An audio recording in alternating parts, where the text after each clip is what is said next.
Hi friends, मैं नीरज कुमार यादव। कक्षा 12 का कायकई का अनुताप चैप्टर से जो इम्पोर्टेंट है उसको मैं आज व्याख्या करूंगा, जो बोर्ड पेपर के लिए बहुत ही इम्पोर्टेंट है और हर साल ये पूछे गए हैं। वही इस वीडियो में डिस्कस किया जाएगा। चलिए देर नहीं करते हैं, वीडियो को शुरू करते हैं। तो वीडियो को शुरू करने से पहले आप लोग चैनल को लाइक और सब्सक्राइब कर दीजिए। तो कायकई का अनुताप है। आगे चलते हैं तो देखते हैं सबसे पहले कहाँ से आया है। देखिए, इस वाले में से कभी भी नहीं आया है। इतना जो पहला वाला है इसमें से बस यहीं से केवल आया है थोड़ा सा कि बैठी थी, जहाँ से ये मैं लाल से टिक किया हूँ। बैठी थी अचल तथापि असंख्य तरंगा, वह सिंही अब थी हाँ गोमुख गंगा। हाँ जनकर भी मैंने न भरत को जाना, सब सुन ले तुमने स्वयं अभी यह माना। यह सच है तो फिर घर लौट चलो भैया। और कुछ इसमें और भी है, अपराधीन मैं हूँ, उसको भी मैं आपको दिखाऊंगा। फल इतना का व्याख्या देखिए। यदि आप व्याख्या जान जाते हैं तो बाकी सब आप हल कर लेंगे। बस इसमें प्रश्न आते हैं और रेखांकित का व्याख्या करने के लिए कह सकता है, तो रेखांकित कहीं भी लगाया जा सकता है, इसलिए मैं पूरा व्याख्या बताऊंगा।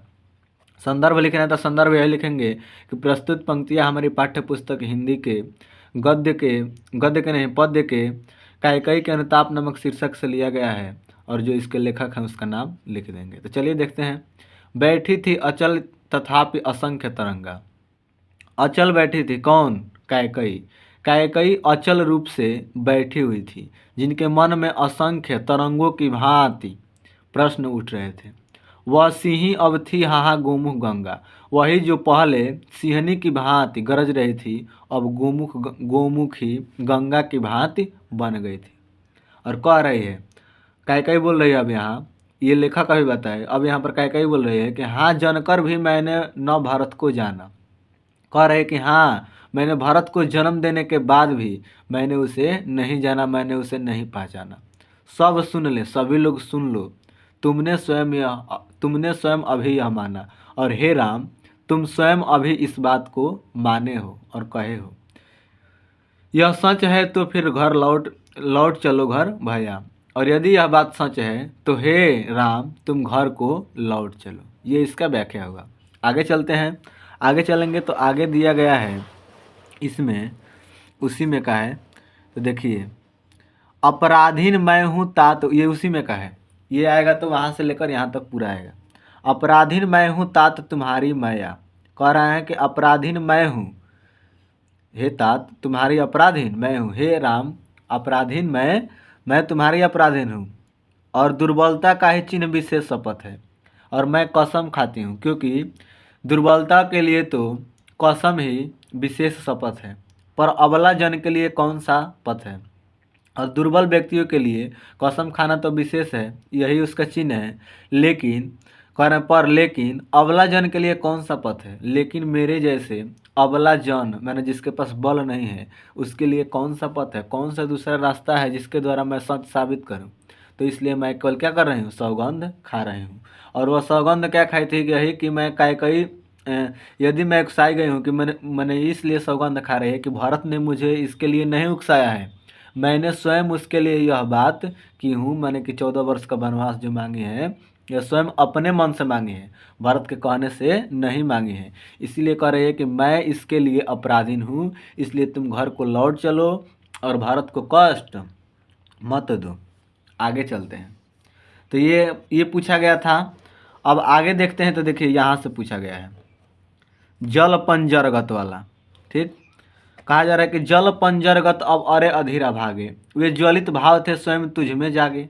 कैकई कह रही है कि ये ऐसा जलने वाला जो क्या था, मन में ज्वलित भाव थे तुझ में जागे। और ऐसा ज्वलित भाव हे अधीर और अभागे, तुम्हारे ही मन में कैकई जगह था। पर था केवल क्या, ज्वलित भाव ही मन में। पर क्या मेरे मन में केवल यह ऐसा ज्वलित भाव ही था? क्या शेष बचा था कुछ न और इस मन में? क्या और कुछ इस मन में शेष नहीं बचा था? कुछ मूल्य नहीं वात्सल्य मात्र क्या तेरा, तेरा तो वात्सल्य मात्र का कुछ भी मूल्य नहीं है। पर आज अन्य सा हुआ वत्स भी मेरा, और जो मेरा अपना पुत्र था भरत, वही मेरे लिए अन्य सा हो गया है, यानी दूसरों की भांति हो गया है। क्योंकि वह कैकई से एक घृणा की तरह से बर्ताव कर रहा है। कह रहे हैं कि थूके मुझ पर त्रैलोक के भले ही थूके, कह रहे हैं कि भले ही मुझ पर तीनों लोग मेरे ऊपर धिकारे थू करे, जो कोई जो कह सके कहे क्यों चुके, और जो कोई भी व्यक्ति जो कुछ कह सकता है वह कहे, वह क्यों चुके अर्थात न चुके वह कहे। छीने न मातृपद किंतु भरत का मुझसे, परंतु भरत से माँ कहलाने का हक मुझसे न छीने। रे राम दुहाई करूं और क्या तुझसे, हे राम अब मैं तुमसे क्या ही दुहाई करूं, क्या ही विनती करूं। इतना का आया था, यानी दो ये आया था बोर्ड पेपर में। आगे चलते हैं कि और कौन सा बार बार आया है, तो देखिए ये वाला आया है, कहते आते थे यही अभिनर देही। ये आया है, कह रहे हैं कि कहते आते थे यही अभिनर देही, माता न कुमाता पुत्र कुपुत्र भले ही। अब कहे सभी यह हाय विरुद्ध विधाता, हाय पुत्र पुत्र ही रहे कुमाता माता। बस मैंने इसका बाह्य मात्र ही देखा, दृढ़ हृदय न देखा, मृदुल गात्र ही देखा, परमार्थ न देखा, पूर्ण स्वार्थ ही साधा। इस कारण ही तो हाय आज यह बाधा, युग युग तक चलती रहे कठोर कहानी, रघुकुल में थी एक अभागिन रानी। कह रहे हैं कि कहते आते थे यही अभी नरदेही, इस संसार में अभी तक नरदेही अर्थात मनुष्यों का शरीर यही कहते हुए आ रहा है कि माता न कुमाता, कि माता कभी कुमाता नहीं होती है, पुत्र कुपुत्र भले ही पुत्र कुपुत्र हो जाता है, यानी पुत्र माँ से बुरा बर्ताव करने लगता है, लेकिन माता कभी पुत्र से बुरा बर्ताव नहीं करती है। लेकिन अब कहे सभी हाय विरुद्ध विधाता, लेकिन अब सभी लोग इसके विरुद्ध कहेंगे कि है पुत्र पुत्र ही, कि पुत्र तो पुत्र ही है, अर्थात पुत्र का कर्तव्य निभा रहा है, रहे कुमाता माता, बल्कि यहाँ पर माता ही क्या बन गई है, कुमाता बन गई है। बस मैंने इसका बाह्य मात्र ही देखा, और कैकेयी कह रही है, ये सारी बातें कैकेयी कह रही है, वो कह रही है कि मैंने तो भारत के सिर्फ बाह्य आवरण को ही देखा है, दृढ़ हृदय न देखा, उसके ऐसे दृढ़ हृदय को नहीं देखा, मृदुल गात्र ही देखा, उसके मृदुल मैंने कोमल, गात्र मैंने शरीर को ही देखा, परमार्थ न देखा, परंतु दूसरों के लिए उसका जो परमार्थ है वह नहीं देखा, पूर्ण स्वार्थ ही साधा, और मैंने उसके स्वार्थ के लिए यह सब कुछ किया। इस कारण ही तो हाय आज यह बाधा, यही तो कारण है कि आज यह मेरे आगे बाधा आई हुई है। युग युग तक चलती रहे कठोर कहानी, और यह कहानी युगों युगों तक चलती रहे कि रघुकुल में एक अभागिन रानी थी। यहाँ तक आया था, 3 मैं बताया, ये और इसके ऊपर वाला एक पहले मैं बताया। तो ये 3 बोर्ड पेपर में आया हुआ है, जिसका मैं आप लोग के सामने व्याख्या कर दिया। और अब देखते हैं, तो अब इसमें से नहीं आया है, साकेत में से, यानी ये ले गया था साकेत से, तब इसमें से नहीं आया, अब गीत में से आया है, क्योंकि इन्होंने ही गीत भी लिखे हैं।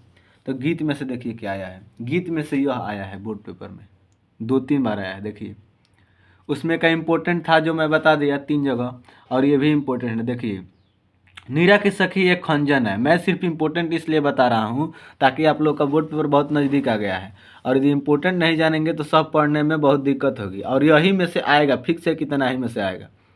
नीरा की सखी एक खंजन आए, फेरे उन मेरे रंजन ने नयन इधर मन भाए, फैला उनके तन का आतप मन से सर सरसराए।